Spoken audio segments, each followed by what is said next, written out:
उस दिन भारत के प्रसंग में आपने कहा कि इस देश की बुनियादी समस्या उसके अंधविश्वास है, और यह कि यह देश समय से 1500 वर्ष पीछे। क्या बताने की कृपा करेंगे कि विश्वास और अंधविश्वास की परख क्या है, और क्या आज के विश्वास कल अंधविश्वास नहीं हो जाएंगे? क्या यह भी बताने की अनुकंपा करेंगे कि कोई व्यक्ति या जनसमूह समसामयिक होने के लिए, आधुनिक रहने के लिए क्या करे? आनंद मैत्रेय, जैसे प्रत्येक व्यक्ति जन्मता है और मरता है, उसी तरह प्रत्येक विश्वास एक दिन अंधविश्वास बन जाता है। अंधविश्वास विश्वास की लाश है जिसमें से प्राणों का हंसा उड़ गया।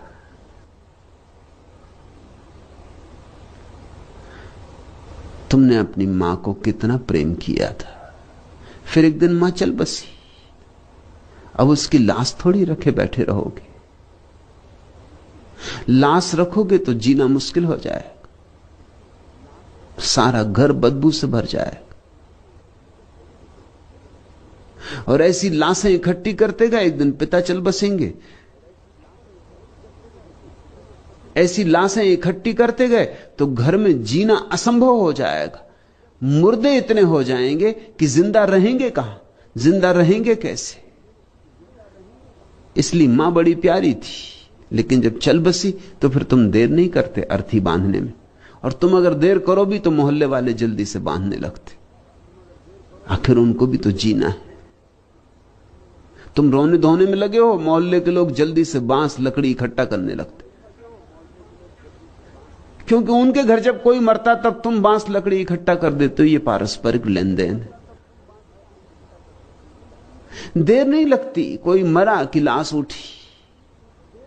पल पल घर में लाश रखना कठिन हो जाता।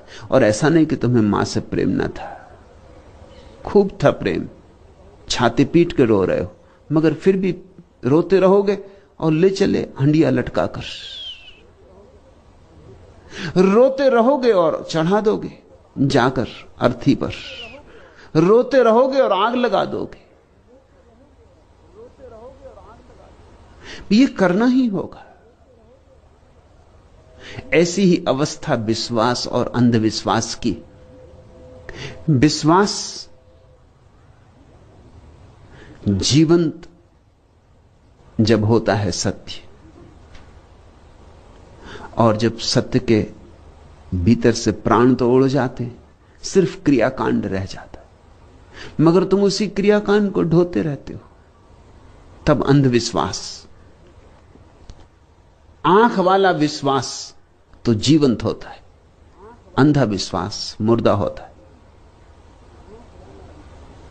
जिससे किसी ने बुद्ध को देखा, उस अपूर्व ज्योति को, और कोई झुक गया चरणों में, यह विश्वास। झुकने की न तो योजना बनाई थी, न झुकने का कोई इरादा लेकर आए थे, लेकिन झुक गए, झुक जाना पड़ा। ज्योति ऐसी थी, प्रभा ऐसी थी, रुक ना सके, पता ही ना चला कब झुक गए। यह तो एक जीवंत घटना है,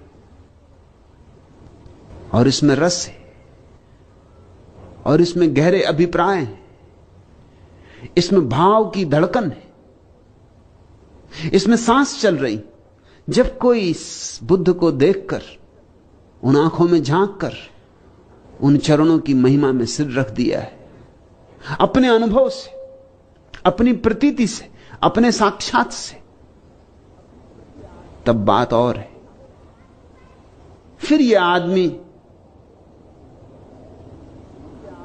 तो जा चुका, बुद्ध भी जा चुके, लेकिन इसके बच्चे बुद्ध की प्रतिमा के सामने झुकते हैं, क्योंकि बाप झुका था बुद्ध के सामने। फिर बच्चों के बच्चे भी झुकते रहेंगे, झुकते रहेंगे। हजारों वर्ष बीत जाते हैं, अब बुद्ध की प्रतिमा रखी है और लोग सिर झुका रहे हैं। भीतर झुकने का कोई भाव नहीं है, हो भी क्या, पत्थर के सामने कोई झुकने का भाव होता है? न पत्थर में कोई महिमा है, न पत्थर में कोई प्राण है। वह तो बुद्ध की महिमा थी, वह तो बुद्ध का अवतरण था, जिसके सामने तुम्हारा कोई पुरखा झुका था। मगर तुम क्यों झुक रहे हो? तुम कहते हो कि हमारे बाप दादी झुकते रहे, हम भी झुकेंगे। तो झुकते रहो, मगर तुम्हारा झुकना अंधविश्वास है। अब समझने की बात यह है कि हर अंधविश्वास की शुरुआत में विश्वास होता है, नहीं तो पैदा ही कैसे होगा? कोई नानक की मस्ती से मस्त हो गया, सुना नानक का गीत, डोल गया, नाच गया मन, बहार छा गई, वसंत आ गया। उस वसंत में झुक जाना ही पड़ा। नानक जैसा फूल खिले और कोई झुके ना, अभागा है, अंधा है, पत्थर है उसके भीतर, हृदय नहीं, निष्प्राण है। नानक जैसा फूल खिले और तुम्हारी नासापुटों में श्वास सुगंध से ना भर जाए, यह संभव कैसे? यह संभव तभी हो सकता है जब तुम्हारे पास कोई संवेदनशीलता ही ना हो। अगर थोड़ी भी संवेदनशीलता है, थोड़ा भी मनुष्य तुम्हारे भीतर जागृत है, जीवित है, तो झुकोगे ही। लेकिन फिर सदियां बीत गई, अब नानक नहीं, नानक की मूर्ति भी नहीं, लेकिन कोई गुरु ग्रंथ के सामने झुक रहा है। मैं एक पंजाबी घर में मेहमान था। सुबह सुबह उठ के स्नान करने जा रहा था, तो बीच के कमरे से जिससे मुझे गुजरना पड़ा, वहां देख के मैं हैरान हुआ।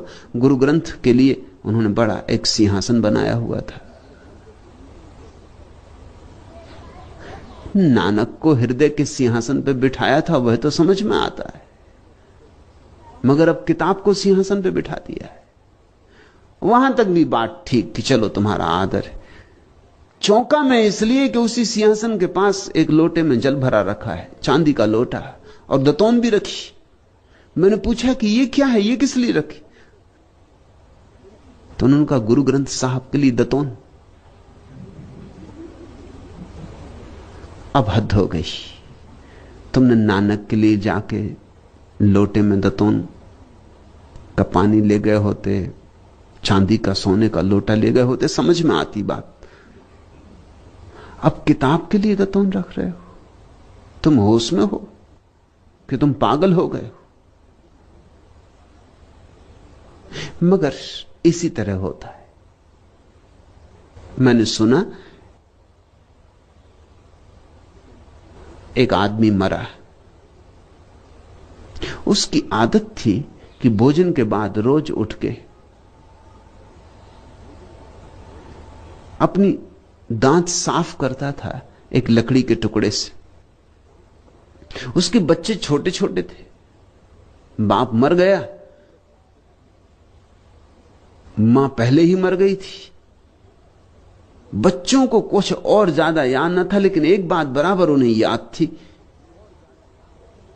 कि आले में चौके के बाहर ही एक लकड़ी का टुकड़ा रखा रहता था, और पिता रोज भोजन के बाद उस टुकड़े के साथ कुछ करता था। क्या करता था पता नहीं, लेकिन जरूर कोई बात राज की रही होगी। तो उन्होंने लकड़ी का टुकड़ा रखा। अब जब बाप की याद में रखना है तो साधन लकड़ी का टुकड़ा क्या रखना, उन्होंने चंदन की लकड़ी का टुकड़ा रखा। और जब रख ही रहे हैं तो छोटा मोटा क्या रखना,